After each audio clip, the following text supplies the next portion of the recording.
Su Biblia en esta tarde, les pido que la abran en el capítulo 25 del libro de Mateo. Evangelio de Mateo, capítulo 25, y tenemos como título la parábola de las 10 vírgenes. La parábola de las 10 vírgenes. Mateo, capítulo 25, versículos del 1 al 13. Entonces es Jesús hablando: el reino de los cielos será semejante a 10 vírgenes que, tomando sus lámparas, salieron a recibir al esposo.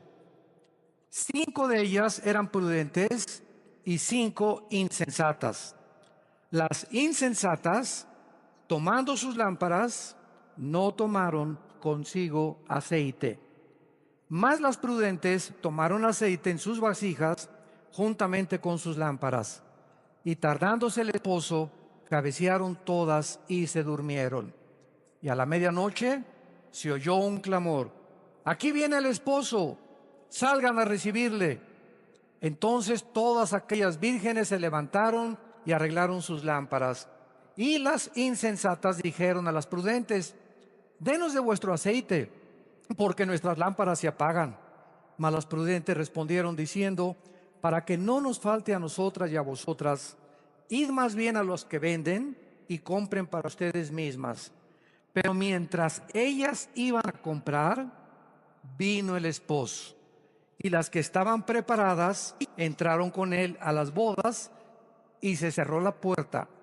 Después vinieron también las otras vírgenes diciendo: Señor, Señor, ábrenos. Mas él respondió y dijo: de cierto os digo que no os conozco. Velad pues, porque no sabéis el día ni la hora en que el Hijo del Hombre ha de venir. Damas y caballeros, iglesia de Dios y familia de Dios, nadie puede tener ahorita en el mundo, y no solamente en el área cristiana o la dimensión cristiana, sino también en el área política, artística, deportiva, etcétera, etcétera, nadie tiene alguna duda que el mundo se encuentra enfermo, que están sucediendo cosas en el mundo aparentemente inexplicables, y que existe un espíritu de estrés, de incertidumbre. Como dicen en mi rancho, el miedo no anda en burro. Hay un temor impresionante en la gente y preguntándose todos: ¿qué pasará? Ahora que acaba de suceder este terremoto aquí en la Ciudad de México, hemos visto de qué forma los ciudadanos mexicanos han respondido y de qué forma como que las tragedias nos unen. Como que en ese momento ya no ves si es negro, si es amarillo, si es blanco, si es del PRD, si es del PRI, si es del PAN, ¿verdad? Yo nunca vi a los topos o a este grupo de personas que sacaban personas de los escombros diciéndole: oye, ¿eres del PRI o del PRD?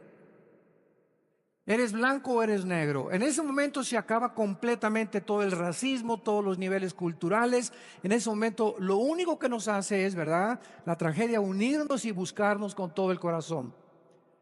Anteriormente, en la ciudad de Houston, hubo una inundación impresionante con el huracán Harvey. No se imaginan ustedes que el agua estaba casi a más de 1 metro de altura. Y cuando iban en las canoas los rescatistas, ahí se actuó con demasiada rapidez, gracias a Dios. Lo mismo, tú no veías a ninguna persona que estaban rescatando diciendo: se me olvidó mi Rolex en la casa, regresemos por él. O mis palos de golf.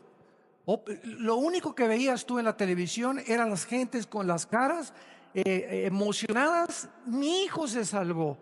Y veías cómo se encontraban 2 canoas o 2 lanchitas, y aquí está mi abuelita y aquí está mi hijo. Y lo único que importaba en ese momento no eran los palos de golf, ni la televisión que se mojó, ni la cara, sino que estuvieran vivos. Era lo único que les llenaba de satisfacción. Todo lo demás, de repente, carecía de importancia. Y todas estas cosas nos llegan a pensar profundamente, no solamente teológica, sino también filosóficamente. ¿Qué pasaría si las circunstancias en el mundo, o por ejemplo en México, siguieran iguales? todo jijiji, jojojo, Disneylandia, todo el mundo progresando, etcétera, etcétera. Todo mundo feliz y contento, camino al infierno. Jesús lo dijo hace 2000 años claramente. ¿De qué le sirve al mundo ganar las cosas? ¿Y de qué le sirve a las personas que obtengan las cosas del mundo si pierden su alma? Entonces, desgraciadamente, los pensamientos de Dios no son nuestros pensamientos, ni la forma como Él actúa es como actuamos nosotros. Entonces, estas circunstancias que aparentemente a nosotros nos llenan de temor y nos llenan de preocupación y de cuestionamientos y de interrogantes. ¿Por qué un Dios como el Dios que dice la Biblia que de tal manera amó Dios al mundo, etcétera, etcétera, permite las cosas que están sucediendo? Y la respuesta es demasiado simple. Es que es desgraciadamente a través de estas tragedias que la gente se vuelve a Dios. Es a través de estas circunstancias cuando comenzamos otra vez a pensar, caray, la muerte está enfrente de nosotros.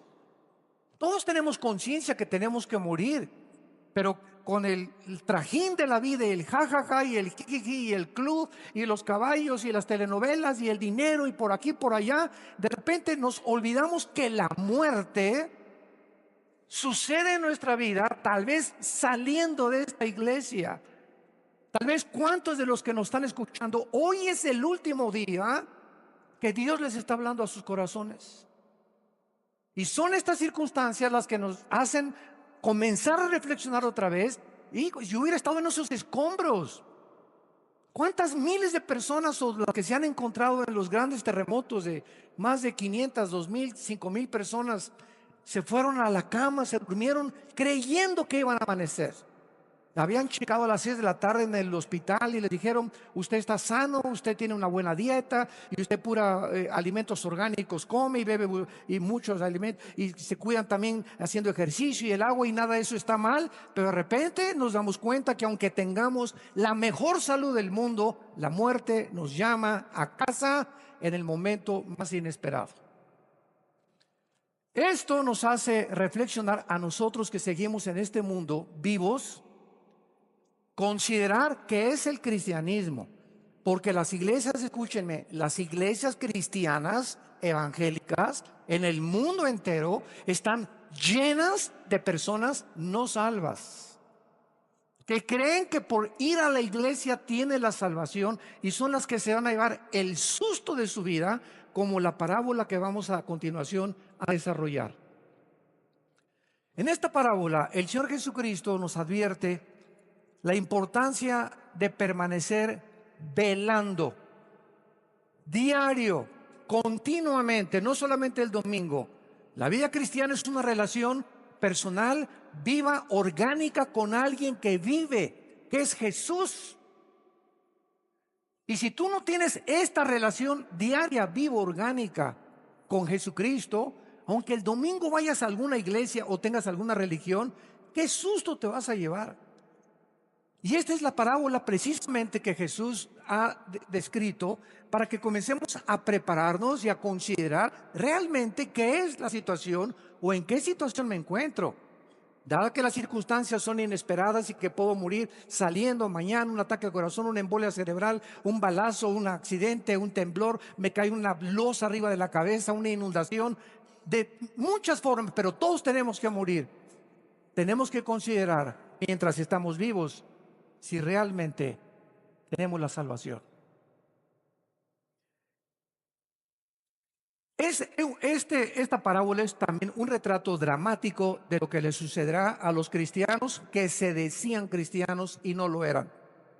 Y pertenecían al coro, pertenecían a la alabanza, pertenecían a diáconos, pertenecían a la seguridad, pertenecían al grupo de oración, pertenecían afuera, eran pastores, eran obispos, eran lo que tú me quieras llamar. La iglesia está llena de personas que no saben ni han entendido lo que es el cristianismo. Y este es un retrato que Jesucristo nos da. Vamos a ver a continuación y a identificar los protagonistas. El esposo está mal traducido. Si lo quieren ustedes corregir en sus Biblias, es la palabra numpíos, con N de Nancy, U, M de mamá, P de papá, H, I latina, O, S de Samuel. Numpíos, y es el novio. Entonces, siempre que se traduce esposo en el Nuevo Testamento, está mal, porque Jesucristo no es todavía nuestro esposo. Vamos a demostrarlo a través de varios versículos en este momento. Entonces, el novio aquí es el Señor Jesucristo. Las vírgenes prudentes son los verdaderos creyentes, los que tienen la salvación y están seguros de su salvación. Las vírgenes insensatas son los falsos creyentes, los cristianos que han ido a la iglesia y han ido a muchos estudios, pero nunca han sido regenerados, nunca nacieron de nuevo, nunca entendieron que era realmente que la necesidad más importante para asegurarnos de que pertenecemos al reino de Dios es el arrepentimiento. Y las iglesias, de acuerdo a una estadística que hicieron allá en Latinoamérica, más del 60% de las personas que van a las iglesias ni siquiera oyeron ni les predicaron nunca que tenían que arrepentirse. ¿Qué es eso del arrepentimiento? Pues ya no dejo de fumar, ya estoy arrepentido. Ya no dejo las drogas, pues ya estoy arrepentido. Y ya dejé a mi amante, ya estoy arrepentido. El arrepentimiento, lo explicábamos ayer en la conferencia en el World Trade Center, en el desayuno que tuvimos. El arrepentimiento es fácilmente ilustrado de esta manera. Es ir caminando en un camino equivocado. Y de repente Dios te habla, te ilumina el entendimiento, te dice vas mal, estás a punto de pasar la luz amarilla, si se prende la roja, vas a destruir tu vida y tu familia. Y en ese momento el arrepentimiento no es una vuelta de 90 grados. Porque mucha gente dice, bueno, el arrepentimiento es ya no voy a fumar, ya no voy a tomar, ya no voy a adulterar, etcétera, etcétera. Aunque hagas muchas buenas cosas, y hay que dejarlas desde luego con el poder de Dios, no es el arrepentimiento. El arrepentimiento es, reconocer todas estas cosas, pero es un giro de 180 grados. Que no solamente dejas de hacer esas cosas, sino que te vuelves a Dios. Porque ¿de qué te sirve dejar lo que tú estás haciendo? En este caso, los mormones nos ganan porque ni café toman. Entonces, hay muchísima gente más moral en ese sentido que los mismos cristianos, que ni café toman, ni Coca-Cola, olvídate, solo el diablo toma Coca-Cola. Pero si tú no te vuelves completamente a Dios, porque si tú dejas de hacer esas cosas, bueno, Alcohólicos Anónimos es una institución muy altruista y te quita el alcohol.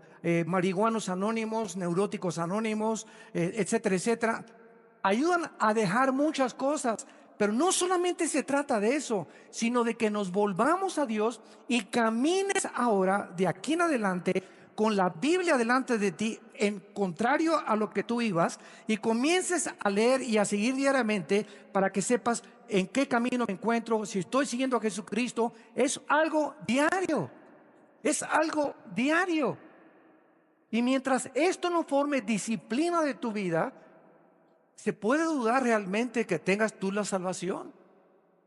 Porque has dejado de hacer buenas cosas, eres una persona altruista, eres una persona moral. Y como los fariseos en tiempos de Cristo nos hubieran ganado a todos nosotros. No por afuera, ¿verdad? Y olvídate, ¿no? Y aquí está la mujer adúltera y la ley dice que hay que matarla a pedradas, etcétera, etcétera. Eran impresionantemente implacables y eran limpios ante la sociedad, pero su corazón, Jesucristo les dijo, es como un sepulcro. Por afuera la tumba blanca, pero por dentro de ustedes es un nido de podredumbre, de gusanos y de mazacuatas y coralillos y cascabeles. Entonces, qué importante es que tengamos estos principios. Las lámparas son la palabra de Dios. Dice en el Salmo 119, lámpara es a mis pies tu camino. Entonces, las lámparas es un símbolo o tratan de significar la palabra de Dios, que es la forma como Dios nos alumbra nuestra vida y el testimonio que damos. Y el aceite de las lámparas que vamos a continuación a ver es el Espíritu Santo, es la unción del Espíritu Santo que llena la lámpara. Vamos a ver que no basta solamente traer la Biblia, porque hay un dicho que decía Charles Spurgeon, el príncipe de los predicadores: el diablo nunca es más diablo que cuando trae la Biblia debajo del brazo. O sea, tú puedes ver a mucha gente, hay cantidad de sectas que usan la Biblia, que la luz del mundo, los testigos de Jehová, adventismo del séptimo día, etcétera, etcétera, ciencia cristiana, usan la Biblia. Cuando Cristo se enfrentó a Satanás, Satanás no le citó el manifiesto comunista. Satanás le citó a Cristo el libro de Deuteronomio, se lo sabía de memoria Satanás. Cuando los demonios le conocieron a Cristo en las sinagogas, ellos fueron los primeros que le dijeron: tú eres el Hijo de Dios. O sea, el diablo no es ateo. Los demonios no son ateos. No basta decir creo en Dios. La pregunta es: ¿en cuál Dios? Y el apóstol Santiago, en su capítulo 2, en el Nuevo Testamento, lo aclara. No basta decir simplemente que creo en Dios. Los demonios creen y tiemblan, sino que necesitamos manifestar con nuestra vida que realmente hemos experimentado un cambio radical que nos ha hecho cambiar una vuelta de 180 grados, y que digan: pero Juanito, ese no es Juanito, esa no es Paulina, esa persona yo no me la creo, es completamente diferente. Cuando el apóstol Pablo se convirtió, él tenía miedo de eso, y comenzó la gente a decir: no, este trae un rollo nuevo ahí, ese no es Pablo. Si lo vimos matar cristianos, Pablo mataba cristianos y era testigo de las muertes de los cristianos. Y de repente se aparecen los apóstoles y lo tienen que presentar para que los mismos apóstoles lo aceptaran y creyeran que Dios lo había cambiado. Yo recuerdo mi propia conversión. Yo era tan malo, tan malo, tan malo antes de ser cristiano, ateo y comunista y lo que tú me quieras poner, que cuando me convertí pasaron 2 o 3 años para que mi propia familia creyera que realmente me había cambiado. Creyeron que era un rollo mío para poder seguir siendo malo o seguir haciendo cosas malas. No lo podían creer de lo malo que era, que yo pudiera haber cambiado. Y eso es realmente lo que impacta a la gente, que ya no somos lo que somos. Ya don Pancho es: pues fíjese que mi esposo no me ama, hermano, ni me abraza. Y voy con don Pancho: es que con sus bigototes, pues así me hizo mi familia. Y todos en la familia somos fríos, y a las viejas no se les tiene que abrazar. Me respete nada más y que esté sometida a mí. Oiga, don Pancho, le tuve que decir: es que si usted no cambia después de recibir a Cristo, y si su papá sí lo enseñó, y usted fue frío antes de recibir a Cristo y no abrazaba a sus hijas ni abrazaba a su esposo, si usted no experimenta un cambio en su vida, no es mentira su conversión. Cristo vino a cambiar nuestras vidas radicalmente. Y si no hay ese giro de 180 grados, es mentira que tú seas cristiano. Si no has cambiado radicalmente tu perspectiva de tu matrimonio, de cómo tratar a tu esposa, a tus padres o a tus hijos, a tus amigos, la honestidad en tus negocios, es una fanfarronería tu cristianismo. Y de eso se trata esta parábola, precisamente de despertar las conciencias y darnos cuenta quién es y quién no es cristiano. Vamos ahora a continuación, y dice el versículo 1: entonces el reino de los cielos será semejante. Esta frase, será semejante, es lo que caracteriza las parábolas. Cristo está usando una comparación. ¿A quién? Al reino de los cielos. ¿Qué comparación usa? 10 vírgenes que vamos a ver que todas tenían sus lámparas. La palabra esposo, ya vimos, es numpios, que es novio. Y Cristo, claramente en el Nuevo Testamento, no es retratado como el esposo, sino como el novio de la iglesia, que nosotros somos precisamente la novia, que es la iglesia de Cristo.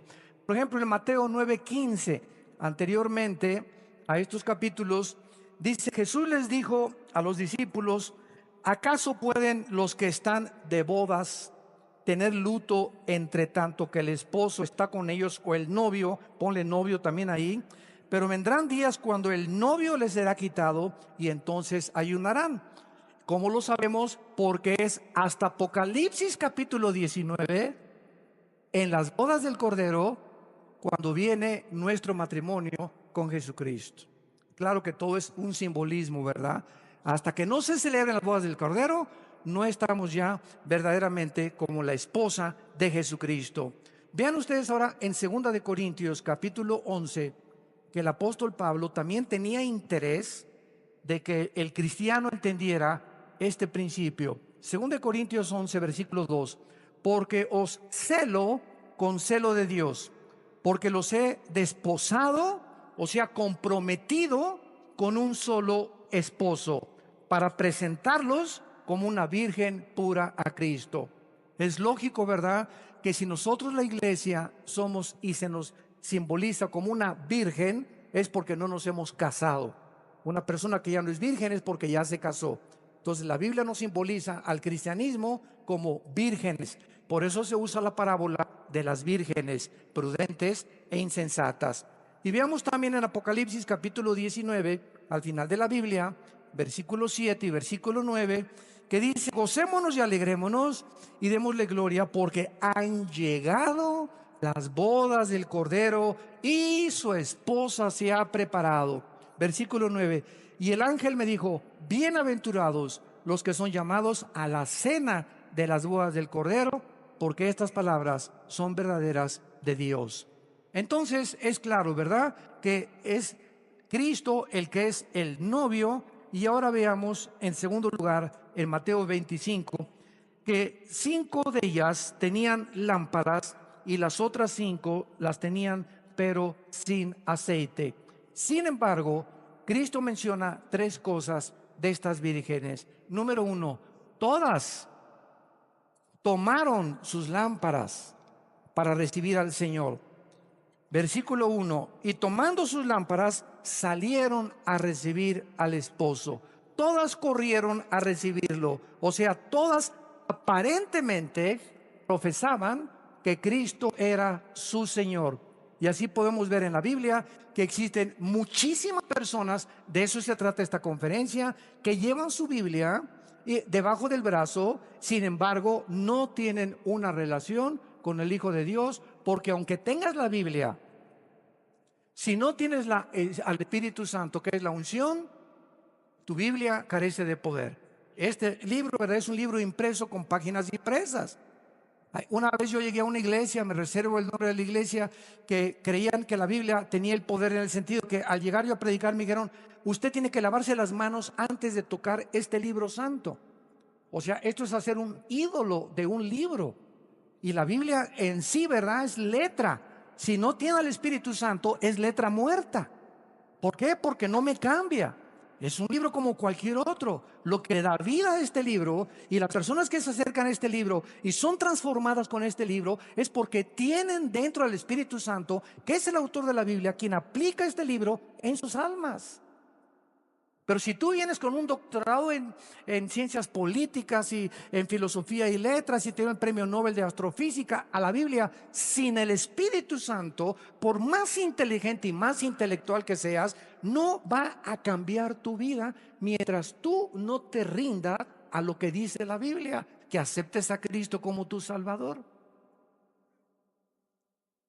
Entonces estas vírgenes, aunque tenían todas las Biblias, dice el versículo 2 y 3, 5 de ellas eran prudentes y 5 insensatas. La palabra prudente es la palabra griega pronónimos, que significa precavido, alguien que se anticipa antes de hacer algo, calcular, pensar antes de actuar, no actuar impulsivamente. Una persona que actúa impulsivamente: pues vamos a comprar ese carro. Espérame tantito, te dice tu esposa, vamos a hacer cuentas, vamos a ver si apagamos el gas, la luz, etcétera, etcétera. No, yo quiero comprar este traje y quiero comprarme este reloj. Todas las personas que actúan de esta manera, sin antes haber tomado en consideración lo que van a gastar o lo que van ellos a invertir, sin haber considerado y haber calculado las cosas, son las personas que son lo contrario a prudentes. Son personas impulsivas, son personas que actúan inmediatamente por sus emociones. Vamos a comprar este viaje ya inmediatamente. Espérame tantito, todo lo que hagamos, seamos prudentes. Y dice Cristo en Mateo 10, como las serpientes. Se usa a las serpientes, a las víboras, como el ejemplo de la prudencia. ¿Y saben por qué? No hay un solo animal, una sola hormiga, un solo zancudo, una sola mosca que no tenga algo que enseñarnos de la sabiduría de Dios, porque toda es la creación de Dios. Y las víboras son reptiles que cuando está el ratón, ellas calculan de una forma impresionante la distancia, de una forma maravillosa en su mente, en su cerebro que tienen, la distancia que tienen y el momento oportuno en que tienen que saltar, y el 99.9% de las veces nunca fallan para atacar a sus víctimas. De la misma forma, Jesucristo dice a las muchachas: mira, ahí está, se parece a John Travolta, ¿verdad? ¿Verdad? No le brinques, calcúlalo, examínalo, rodéale, dale la vueltecita, tráelo a tus pastores para que lo verifiquen, tráelo examínalo, no brinques, no tomes una acción. Ese carro qué bonito está, ese reloj qué bonito está. No brinquemos impetitivamente, calculemos la distancia, calculemos lo que tengamos, pensemos en otras cosas 3 veces antes de tomar una decisión. Esto es muy importante en la vida y nos va a librar de tantas cosas de las que no vamos a tener que arrepentirnos. Estas vírgenes, ¿verdad? La mitad de ellas se llaman insensatas.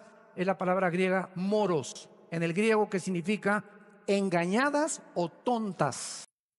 Las insensatas se caracterizaban porque no llevaban aceite en sus lámparas, o sea, exteriormente sus lámparas profesaban una religión, pero no tenían el aceite del Espíritu Santo. En Mateo capítulo 7, versículo 21 al 23, Cristo hace esta advertencia solemne: no todo el que me dice Señor. Estas vírgenes oyeron la voz del esposo y salieron: Señor, lo vamos a ver. Le llamaron Señor a Cristo. No todo el que me dice Señor entrará en el reino de los cielos, sino el que hace.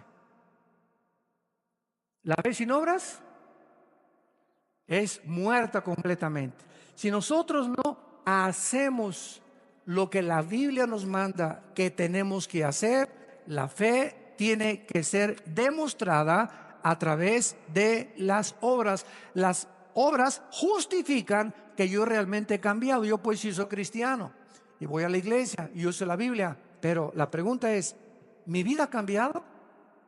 ¿Soy mejor amante?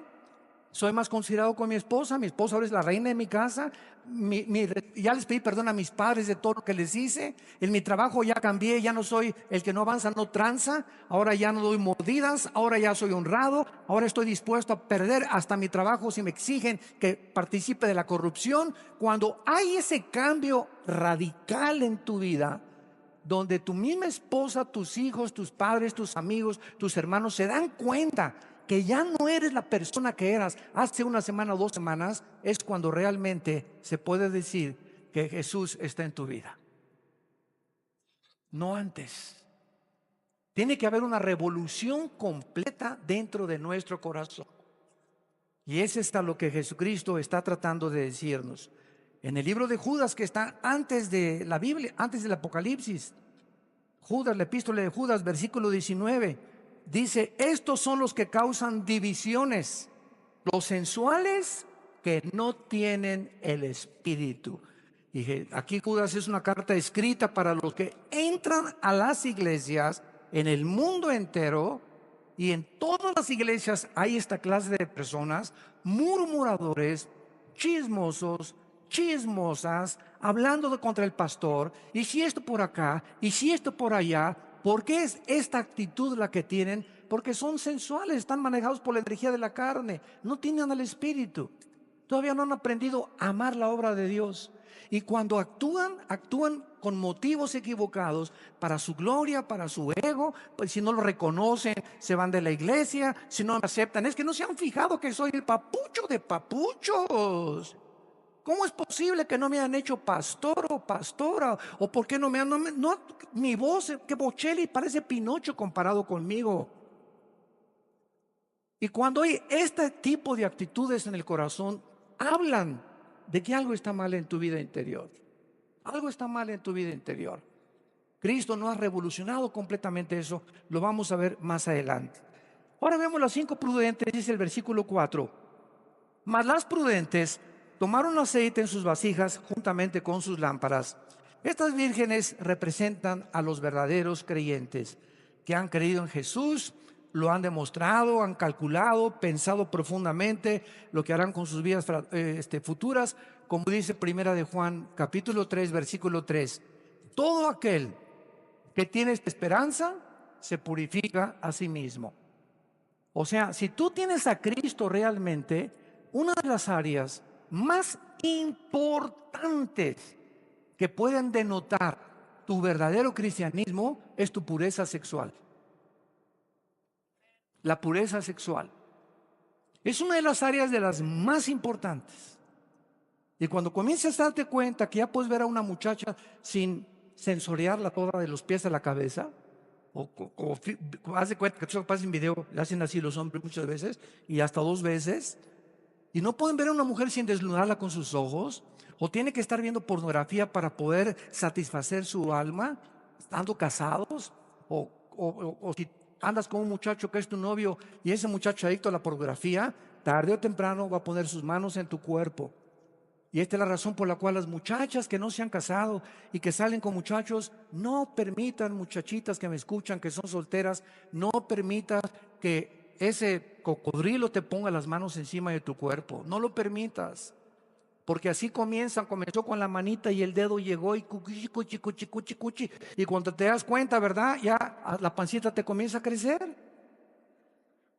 ¿Y todo por qué? Porque no pusiste una línea de división, no le pusiste una cerca, no le pusiste un límite. ¿Sabes qué, Pancho, voy a salir contigo? ¿Sabes qué, Chencho, voy a salir contigo? No me toques porque tú, mira, con esto de aquí, te dejo chimuelo, ¿eh?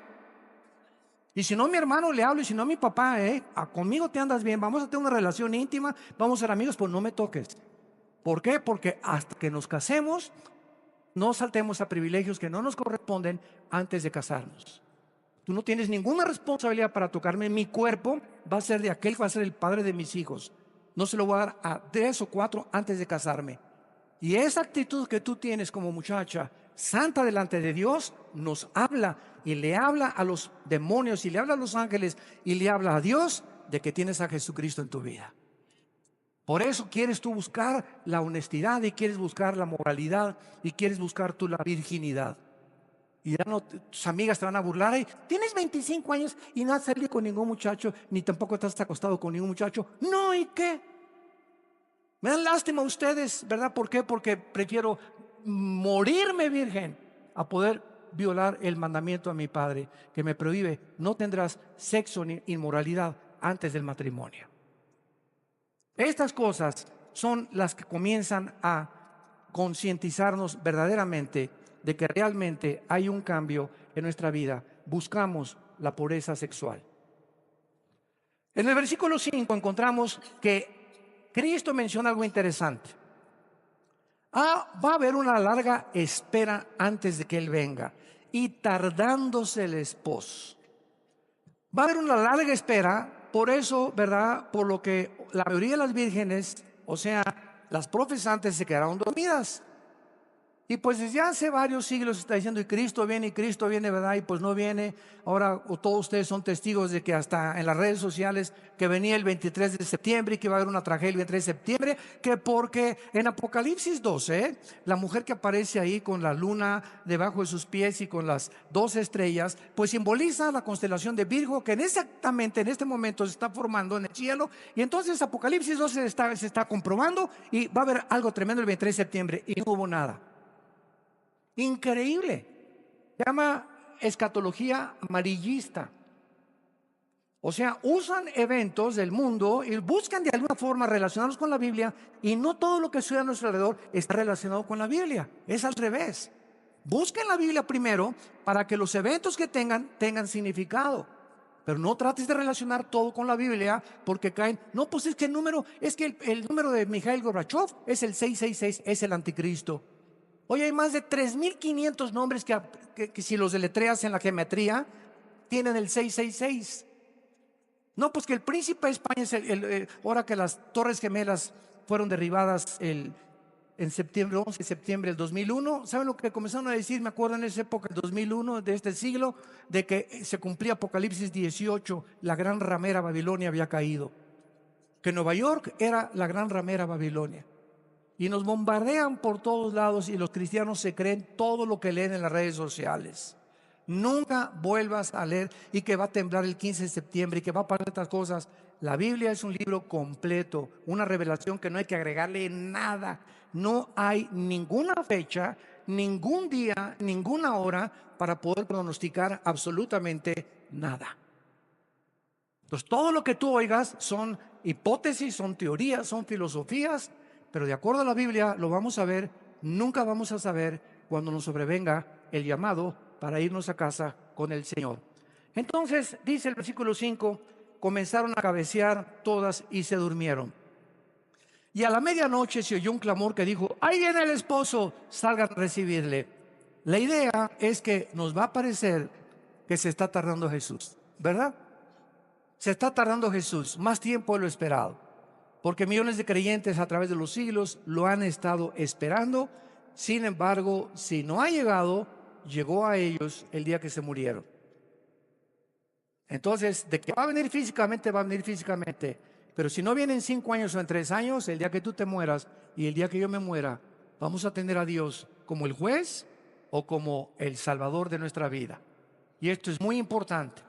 Hace algún tiempo les conté que había un hombre, no me dijo si era ateo, agnóstico o fanático de qué cosa, y me preguntó saliendo a un desayuno de un hotel: oiga, ¿usted es el que dio la conferencia? Sí, a sus órdenes, ¿en qué le puedo servir?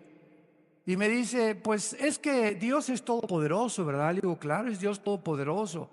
Y me dice: y si es todopoderoso, Él puede acabar con el mal, ¿verdad? Claro que sí, Dios puede acabar con el mal. Y dice: ¿por qué entonces, si Dios es todopoderoso y no ha acabado con el mal, entonces significa, conclusión, de que no es todopoderoso? Y le contesté y le dije: ¿sabe una cosa? Dele gracias, compadre, porque comenzaría con usted. Entonces, dice en 2 de Pedro 3, versículo de 3 al 4, que Dios es paciente y no ha hecho lo que queremos que haga, que ya venga, que ya acabe con el mal, por su paciencia, para darles oportunidad a muchos de ustedes que nos escuchan aquí físicamente y por las redes sociales, para que te arrepientas. Entonces, si Cristo hubiera venido la semana pasada o hubiera acabado con el diablo la semana pasada, ¿cuántos de los que nos escuchan estarían en el infierno? A verlo, velo desde esa perspectiva, porque los pensamientos no son igual a nuestros pensamientos y no piensa como nosotros. Entonces, Él no lo ha hecho porque Él anhela que el mayor número de personas vengan a la cruz antes de que comience la gran tribulación. Y el peligro de dormirse, esto es una realidad de la naturaleza humana. Por naturaleza somos dormilones y nos cansamos. Yo como pastor se los digo sinceramente, ¿verdad? Y conozco a muchos líderes igual que yo. No se imaginan, el otro día me habló un pastor y me dice: yo tengo problemas en mi casa, en mi iglesia. Y le dije: si tú tienes problemas en tu casa, escúchame esto. Yo tengo problemas con más de 38 iglesias que tenemos ya en el mundo, con los misioneros, con el dinero, con la administración, con las secretarias, con los carros, con los boletos de aviones, con los congresos, con los seminarios. Si tú tienes esas, haces una cosa, parece que estás en un lecho de rosas, le dije. Entonces dije: tú no te imaginas los problemas que yo tengo, le dije. Y estoy así, y llego a mi casa y nadie lo sabe, y nos vemos aquí en público, ¿verdad? No, el hermano se ve muy bien, etcétera, etcétera. Pero cuántas veces llegamos así, y he llegado a mi casa, me desplomo así junto a mi cama, agarro mi cojín, me lleno de lágrimas, orando, intercediendo, gritándole a Dios: Señor, echando mi ansiedad sobre ti, no quiero amanecer así, no quiero que esta actitud mía afecte a mi esposa ni a mis hijos, no quiero proyectar eso, ayúdame, sosténme, tú eres mi fortaleza, mi pronto auxilio en las tribulaciones, Él es mi roca firme, si no estoy contigo, Señor, no puedo vivir para ti. Y sacamos todo aquello y comenzamos otra vez a renovar fuerzas como el águila. Pero la tendencia es dormirnos. La tendencia es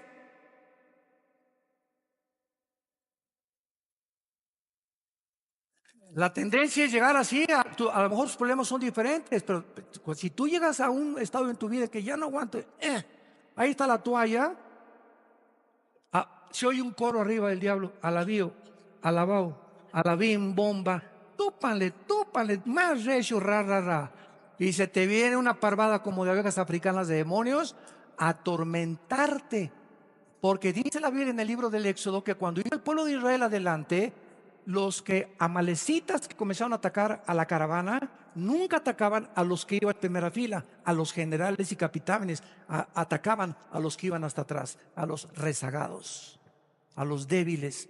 A esos son a los que ataca Satanás. Entonces, si tú te conchinflas, ¿verdad? Y ya no quiero nada, y esto y el otro, y estás un hipócrita y esto no sirve para nada, de nada te sirve tus quejas y lo que estés diciendo. Un cristiano desanimado es un cristiano derrotado. No permitan, santos de Dios, nunca el desánimo. Estamos atribulados en todo, pero no desesperados.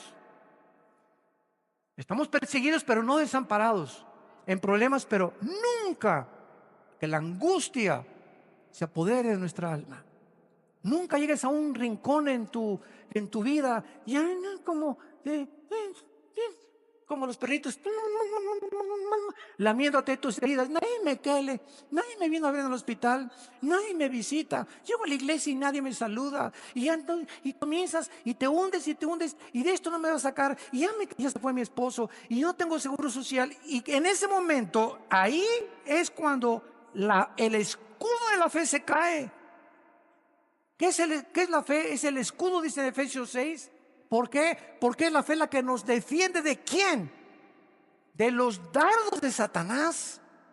¿Y cómo ataca Satanás? Con pensamientos. Precisamente, eres una desdichada, nunca te vas a volver a casar, te vas a quedar sin esposo, te vas a quedar sin novio, te dicen la Betty la fea, bla, bla, bla, bla, bla, bla, bla. Y tú, sí, amén, amén, amén, amén. Por el amor de Dios.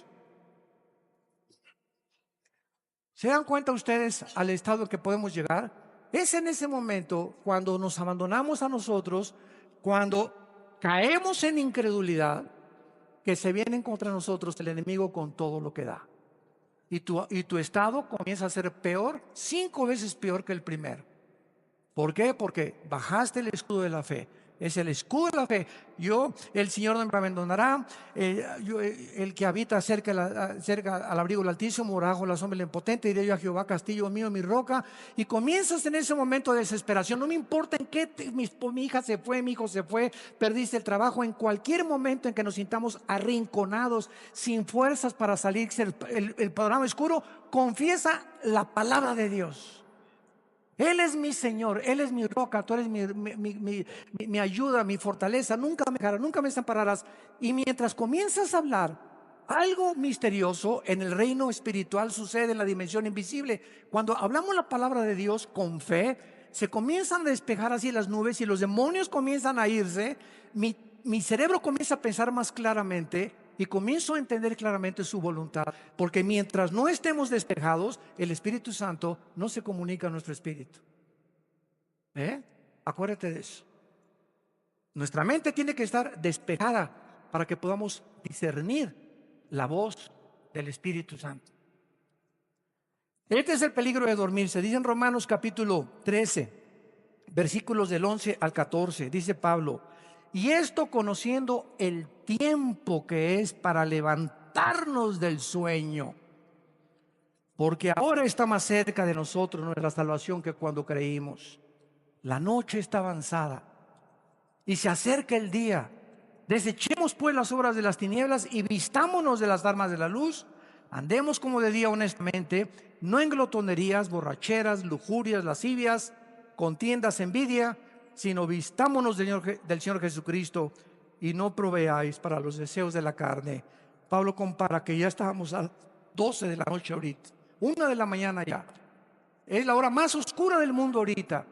Es cuando más confusión hay ahorita, política, filosófica, artísticamente, económicamente. Nunca el mundo ahorita en el siglo XVII que nos encontramos, en el siglo XXI, en el año 2017, nunca he visto tanta confusión filosófica, religiosa, política, económica como en el año que estamos viviendo. Donde está un loco ahorita en Corea del Norte a punto de estallar una guerra internacional. Con toda la economía y con todos los internets y con todas las iPads y con todos los iPhones, iPhone 5, 6, 7, 8, quién sabe hasta qué número va a llegar. Pero es increíble que a pesar de toda esta tecnología, que creíamos que nosotros, dentro de nosotros, estaban las respuestas para mantener el mundo, estamos en un mundo enfermo. Un mundo completamente contaminado porque hemos abandonado al Dios de la Biblia. Y finalmente viene la invitación a recibir al novio, versículo 6, se oye entonces la voz, a la medianoche salgan a recibirle, se levantaron, arreglaron sus lámparas, y las insensatas dijeron a las prudentes: denos de nuestro aceite, porque nuestras lámparas se apagan. Mas las prudentes le respondieron: para que no nos falte a nosotras y a ustedes, vayan más bien a los que la venden o los que venden el aceite y compren el aceite ustedes mismas. Esta voz de que se oye el esposo es la voz de Primera de Tesalonicenses 4:16, el arrebatamiento de la iglesia, porque el Señor mismo, con voz de arcángel y con voz de trompeta, descenderá del cielo, y esa voz nada más la vamos a oír lo que teníamos el aceite en la lámpara con la unción del Espíritu Santo. Todos los demás van a decir: pues sí, ¿verdad? Oímos, ¿verdad? Etcétera, etcétera. Pero Señor, Señor, y Él les dirá: yo nunca los conocí.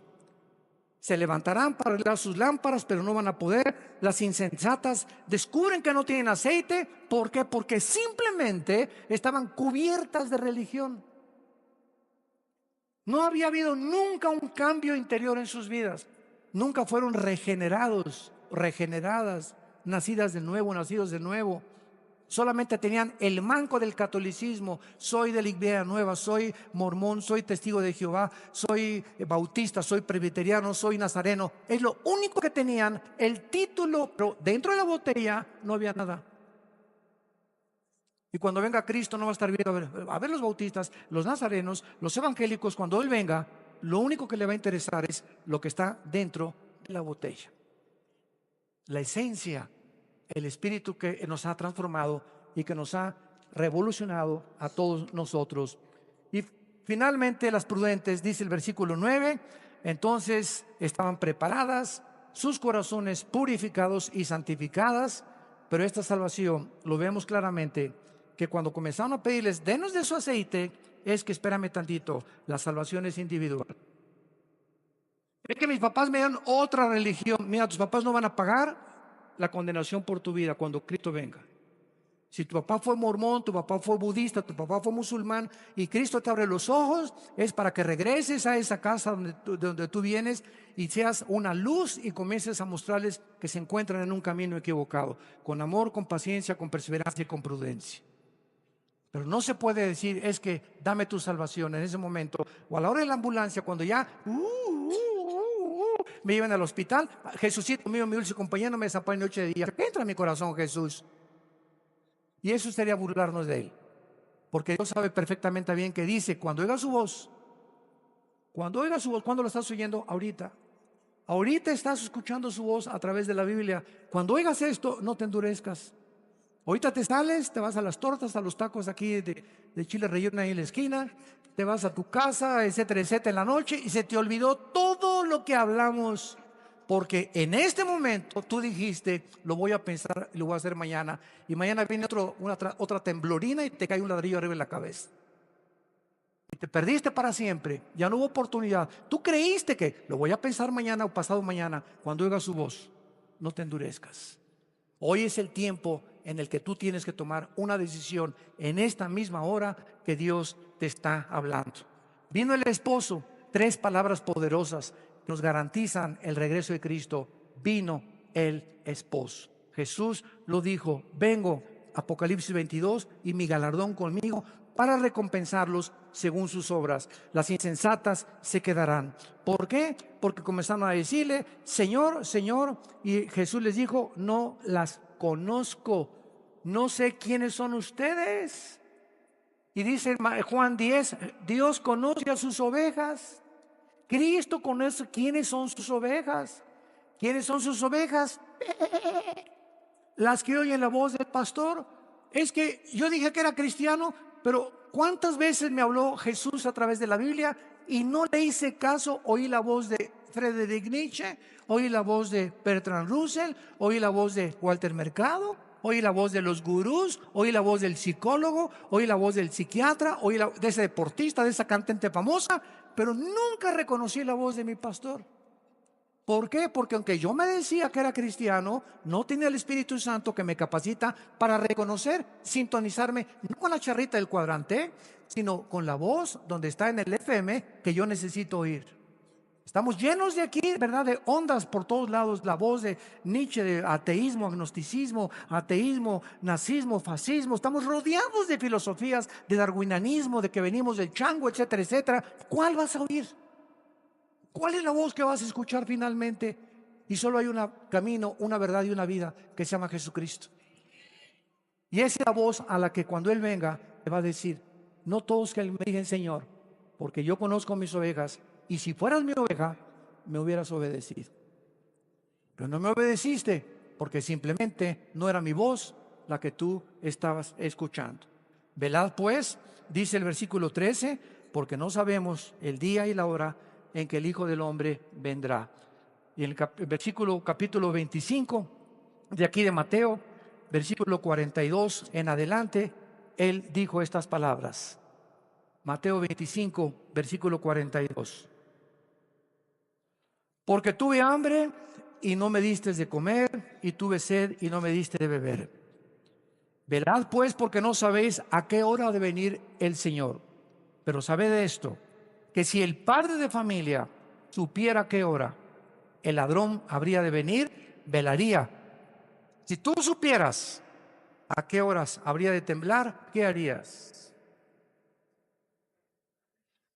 ¿Se imaginan? ¿Qué haces? Te preparas, ¿verdad? Y no te quedas ahí. Bueno, precisamente como no sabemos, tenemos que estar preparados. Si supiéramos cuándo viene Jesús, nos prepararíamos. Pero como no sabemos cuándo viene, esto es diario. Porque puede ser hoy la última vez que Dios nos hable y que Él pueda venir en la madrugada, hoy a las 6, a las 4, o no amanezcamos mañana.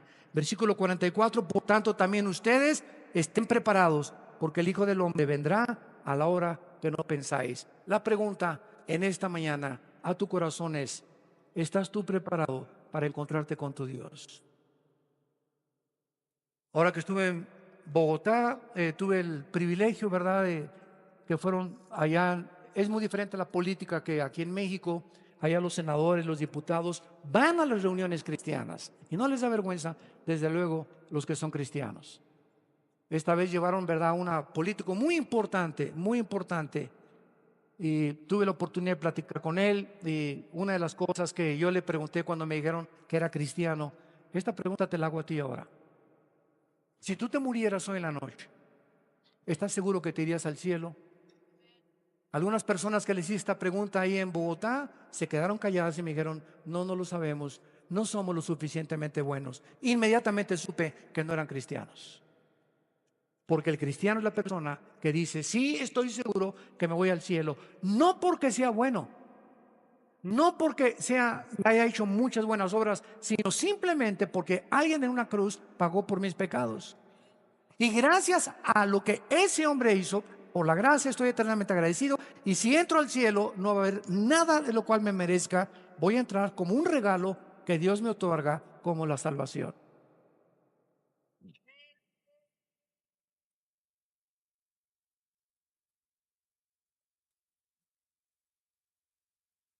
¿Podrías tú contestar eso? Si tú contestaste sinceramente, pues mire, no estoy seguro, no eres cristiano. No tienes la salvación, no tienes la seguridad de tu salvación. ¿Cómo podemos estar seguros? Porque la Biblia dice: aquel que me recibe y me acepta en su corazón tiene vida eterna. Y lo creo porque la Biblia lo dice. Y ahora ese poder entra a mi vida para vivir esa vida que Dios quiere que yo viva antes de que Él me llame a casa. Aprovechemos esta oportunidad, inclinemos nuestra cabeza y digámosle al Señor: te doy gracias, Padre mío y Señor mío, porque me sigues hablando al corazón. Nos sigues redarguyendo de pecado, de justicia y de juicio. Te doy gracias, Señor, porque oigo tu voz y sé que diste tu vida en esa cruz, en mi lugar. Ahora, Señor, te pido con toda mi alma que entres a mi corazón. Me arrepiento de mi vida. De todo lo que en el pasado he hecho, me arrepiento.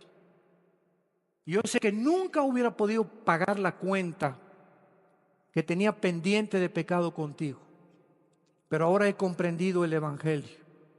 Las buenas noticias, que tu Hijo pagó la cuenta en mi lugar con su preciosa sangre. Y te pido, Jesús, porque creo que a los 3 días saliste de la tumba y venciste la muerte, para confirmarme que después de la vida seguiré viviendo contigo, que entres a mi corazón como mi Señor y mi Salvador. Te recibo por la fe y te doy las gracias por el poder que en este momento irás comenzando a darme para vivir una vida de victoria en tu nombre, para tu gloria. Amén. Gracias a Dios por este mensaje glorioso, eterno, puro, majestuoso, que es la palabra de Dios. Gracias.